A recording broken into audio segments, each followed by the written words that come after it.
Mistulang nagagamit po ang programa ng gobyerno sa politika, kabilang na po dyan yung AIX. No? Po natin ang budget ng DSWD dahil sa commitment ni Secretary Rex Gatchalian na just submit the list and the DSWD will pay them out. Pera po ng gobyerno yan. At sa plenary interpellation ng DSWD budget, muli natin itong finalo up. No? That was November 16 to be exact. Dito po mismo. Ito. Itong plenary na ito. Okay. Sana po itong pakiusap ko na once validated, talagang mahirap sila, naghihirap at nangangailangan ng tulong, baka pwede pong balikan nyo sila at bigyan ng tulong mula sa pera ng gobyerno. Hindi pa sila nakakatanggap ng tulong mula sa DSWD. Meron po silang other confirmed activities. We received the invitation yesterday afternoon. And, so, busy po sila? Yes po, but ASIC ADA is here to represent them because they are part of the operations group. Except for ASIC Elaine, she now works with attached agent and supervised agencies. Mas importante ho ba yung meeting nila, yung engagement nila for today, more than this hearing? Of course, this hearing is important, Madam Chair, but Madam Chair, it was impossible for them to cancel their already previously Can we require confirmed. them to attend in the next hearing? If we will get another invitation po, Madam Chair, I will, of course, forward the invitation to their offices. So, Yusek Pinky Romualdez is represented by ADA. ASIC ADA, Coliko po. You are ADA, Coliko, ma'am? Okay. And Director Leia Bangalan is... Also represented po by ASIC ADA because both of them are from the operations group. So, We also have, sorry Madam Chair, sorry to interrupt. We also have Director Edwin Morata. He is the OIC Director of the Crisis Intervention Unit, of which Ms. Leia is a staff. so since sila po yung mas nakakaalam about the ayuda, Yusek Dimaporo, maybe I will address my questions to them later.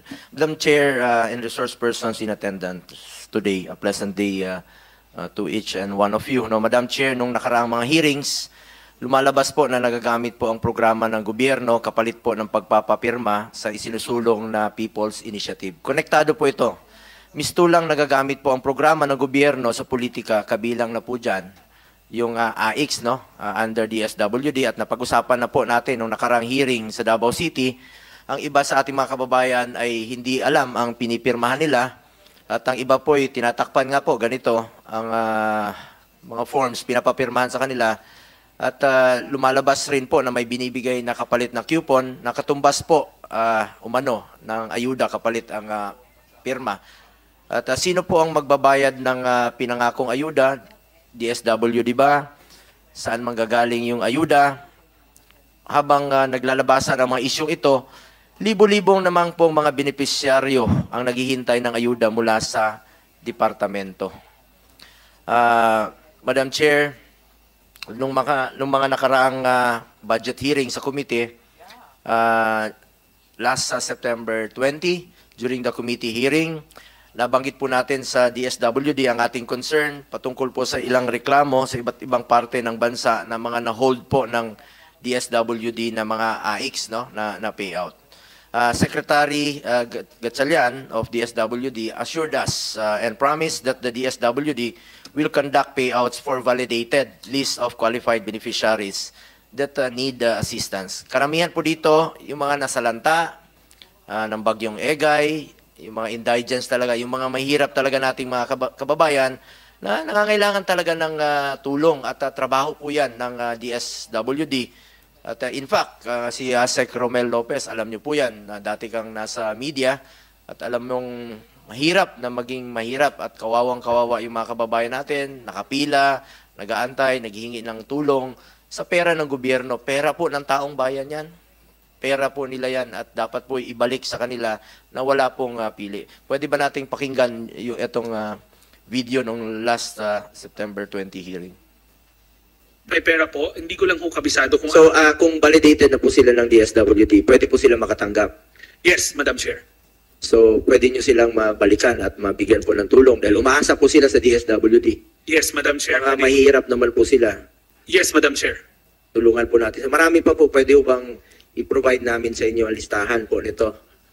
Mga qualified, validated na po ng DSWD, pero hindi na po binalikan ng DSWD. Yes, Madam Chair. If we can get a copy so that we can direct the necessary field office to look into it and do the payout immediately.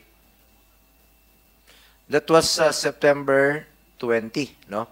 October, November, December, January, February.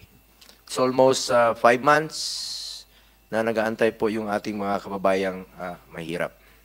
Sinuportahan po natin ang budget ng DSWD dahil sa commitment ni Secretary Rex Gatchalian na just submit the list and the DSWD will pay them out.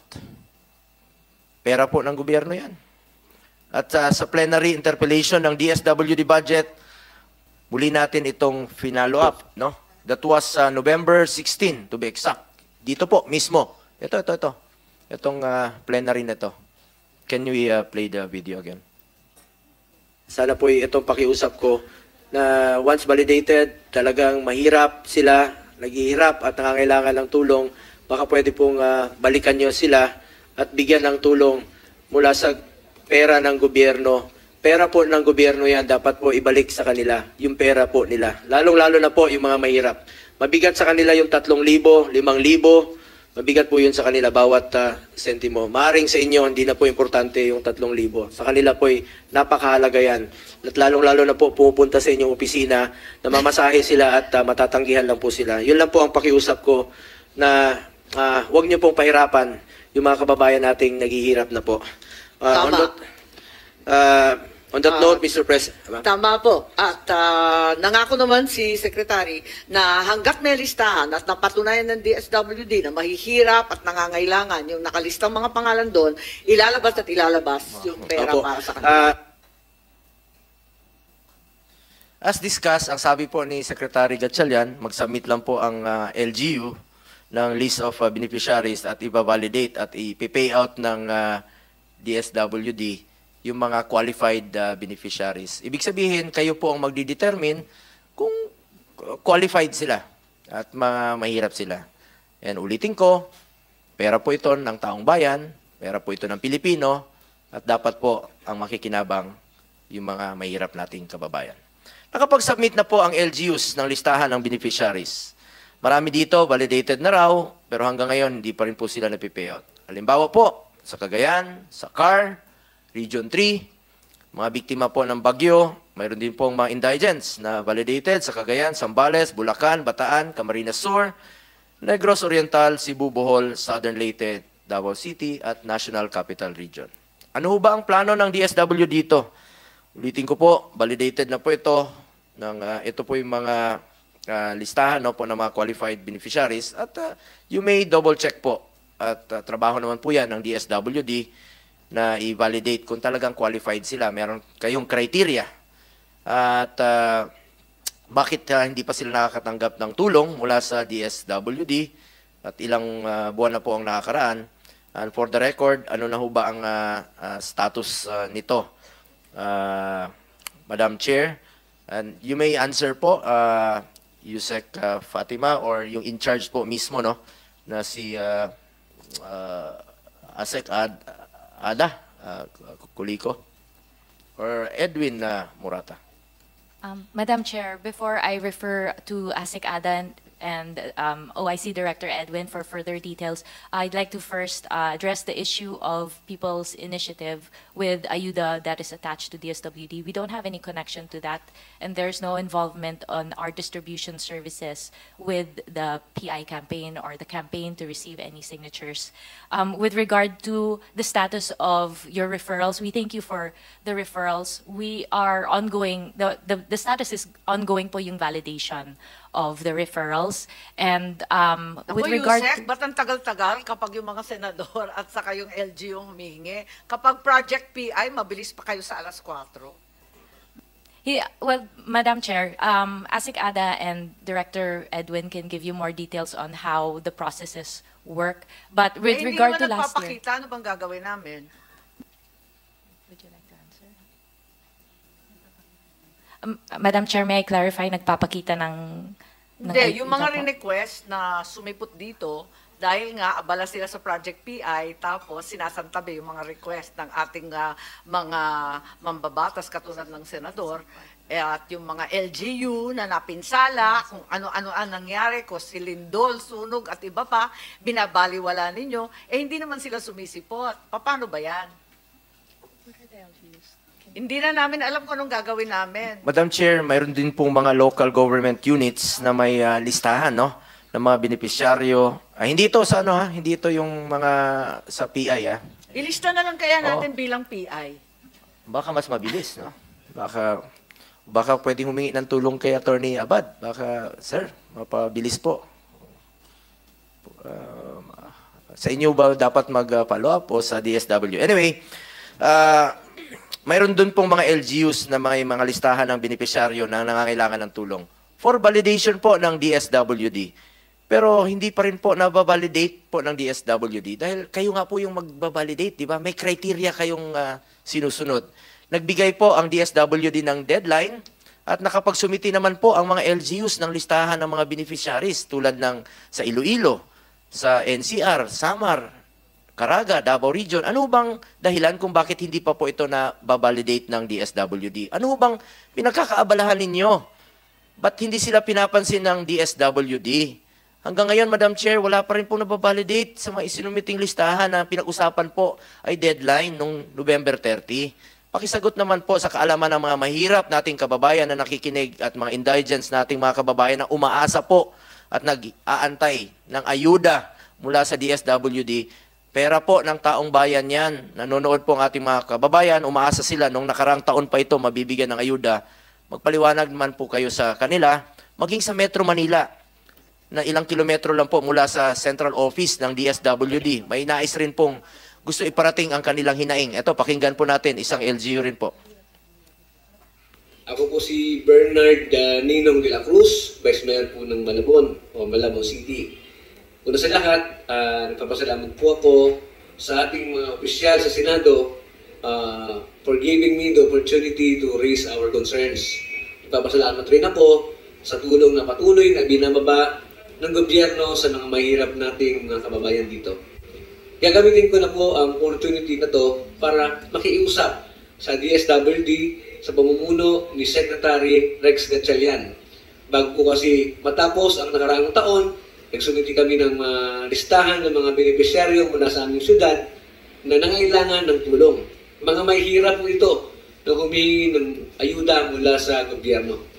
Isinumiti namin ito sa DSWD in coordination with Office of Senator Bongo. Ngunit hanggang ngayon, hindi pa rin ito na-aksyonan. Ang sabi sa akin, for validation na ang mga listahan na sinunod sa DSWD. Ngunit hanggang ngayon, wala pang isang tawag na natatanggap ang aming tanggapan o ang mga benepisyaryo na sa listahan namin. Nakakaawa naman po ang mga kababayan namin humingi ng tulong mula sa gobyerno. Sana po ay mababaan na ito ng DSWD. Narinig ko po sa budget hearing dyan sa Senado noong nakaraang taon, sabi po ni Secretary Rex Gatchalian na submit the list and they will act on it. Malaki ang tiwala ko na may sasalita ang ating muting secretary. Sana lang po ay maksyonan ito. Bilang lokal na opisyal, wala naman kaming ibang hangarin kundi matulungan ang aming mga kababayan na nangailangan. Hindi naman namin gagamitin ito para sa politika o para sa anumang motibong isinusulong. Wala pong kapalit ito kundi para maingat lang po ang katayuan ng mga mahihirap dito sa amin. Sana maintindihan po ng DSWD ang aming sitwasyon. Kami ang kinukulit araw-araw ng mga nais maging benepisyaryo. Kami po ay lumalapit sa tanggapan ni Senator Bongo upang maiparating ito sa ating national government. Salamat po. DSWD, naintindihan niyo ba yung sinasabi niya na sila po ang kinukulit bilang mga LGUs? No? Hindi lang po yan. Marami pang iba na kinukulit sila ng mga mahirap nating kababayan. Alam mo, napaka-importante sa kanila bawat piso. Pagkain na yan, baonan ng mga anak nila yan.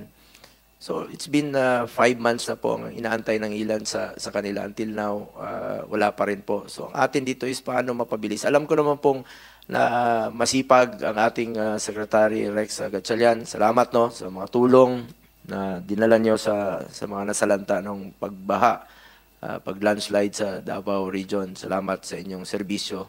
Yun po ang gusto makita ng taong bayan, na tulungan natin yung mga nangangailangan. Yan naman po ang mandato ng DSWD, tulungan yung mga mahirap. At alam niyo po yan na ASEC Romel Lopez, kasama tayo noon sa mga sunog, bagyo, lindol, kahit sa Bukawi, putok ng bulkan. Nandiyan ka, nakikita mo na tinutulungan natin yung mga mahirap. Since nandiyan ka na, sana naman po, and of course, si Ma'am Alia, anak ka po ng gobernador, alam naman natin na tagal na rin po kayong tumutulong, matulungin naman po ang inyong pamilya. Sana po marinig rin po natin ang hinaing ng mga kababayan natin. At since November 2023, ang deadline po ni Secretary Rex, February 2024 na po ngayon, wala pa rin pong natatawagan sa mga benepisyaryong na isumite. Yun naman po ang hiningi ninyo, yung listahan po ng benepisyaryo, mga beneficiaries. So sana po mabalikan sila at umaasa sila sa tulong, ayuda mula sa gobyerno. Sana ito yung prosesong totoo talaga na dapat makatanggap sila ng tulong. Hindi po dahil sa ibang merong kapalit. At marami po mga LGUs na humingi ng saklolo sa atin, wala pa silang natatanggap na ayuda. At dyan naman po yung listahan. Kailangan nyo lang pong i-validate. Since promise nyo po yon ng departamento, at ako po'y naniniwala naman po kay Secretary Rex na tutuparin niya po ang kanyang pangako. Kaya alam po, bawat araw, ang lumilipas, ay marami po mga kababayan natin ang magugutom. Sana po, Madam Chair, hindi po maging selective ang DSWD sa pagtulong sa mga tinutulungan. Dapat po walang pili ang DSWD sa pagtulong. Ang punto ko, bakit sa pagkalap ng pirma para sa People's Initiative, meron kagad na ayuda? Samantalang itong mga biktima po ng kalamidad noong nakaraang taon, mga mahihirap nating kababayan, ay hindi po pinapansin ng DSWD. Umaasa po sila ng tulong mula sa gobyerno. Alam niyo naman po ang inyong trabaho. Ano po ba ang inyong prioridad? Tumulong sa mga mahirap? O unahin po muna itong People's Initiative?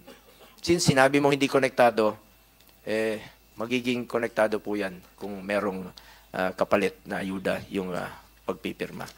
At naalala ko po, sinabi ni Secretary Gatchalian noong unang panahon, yung last year po, babalikan namin yan. November 16 nga po yung to be exact. So, 3 months na po nakakalipas. So, ano na ho bang update? Pwede bang malaman ng committee ito kung ano na po yung update dyan? At to Secretary Rex Gatchalian, nabanggit ko sa inyo noon, kilala naman po ang inyong pamilya na sobrang yaman. At alam ko matulungin ka naman po. Sana naman tulungan nyo po yung mga mahirap nating kababayan. Hindi naman madadala sa langit yung yaman. Tulungan na lang natin. Balikan nyo na lang po. Tandaan mo, Secretary Rex Gatchalian, minsan lang tayo dadaan sa mundong ito. Kung ano yung tulong na pwede mong gawin sa ating kapwa, gawin mo na ngayon. Hindi na tayo babalik sa mundong ito. Tulungan mo yung mga mahirap. So, salamat po, Madam Chair. At meron lang po akong closing. Bilang legislator at inaprubahan po natin ang budget ng ahensya. Ikaw po mismo ang chairperson ng social justice. At wag naman sana nating sa lahat ng mga nasa DSWD, ang institusyon po ng DSWD, ilang dekada na pong tumutulong sa mga mahirap. Kaya nga po, Department of Social, Welfare and Development. Welfare ng lipunan at ng mga mahirap para iangat ang buhay nila. Kaya naman po, tinawag na AICS yan. Assistance to Individuals in Crisis Situation. AICS, in crisis po sila. Nangangailangan sila ng agarang tulong. Naawa naman po ako sa mga ibang empleyado dyan na gusto pong tumulong. Alam ko mas marami po sa inyo, mga rank and file employees, na nakikita ko po na talagang tumutulong, nagsasakripisyo, nagpapaulan sa kalamidad. Tumutugon kaagad. So sana po ay gawin nyo lang po ang inyong mandato. At ako naman, pinaglalaban ko rin po, na-file ko rin po Senate Bill 1707. Ito pong para sa mga social workers natin, to ensure competitive compensation for social workers. So simple lang po hiningi ko, provide us with clear updates. Huwag naman po yung ongoing validation, ongoing processing, pero wala naman po nangyari. It's been 5 months na. Hindi ba ito dribble? Sanay naman, alam ko naman yung basketball, pero huwag niyo naman sanang gawin dito sa gobyerno yung pagdi-dribble. Fulfill your promise to this chamber. On record po yan. Promise niyo po yan nung nakaraang hearings at deliver your commitment to the Filipino people. Give those who are qualified the assistance they deserve. Walang bawas, walang kulang. At ibalik niyo po sa tao ang pera nila. Maraming salamat po.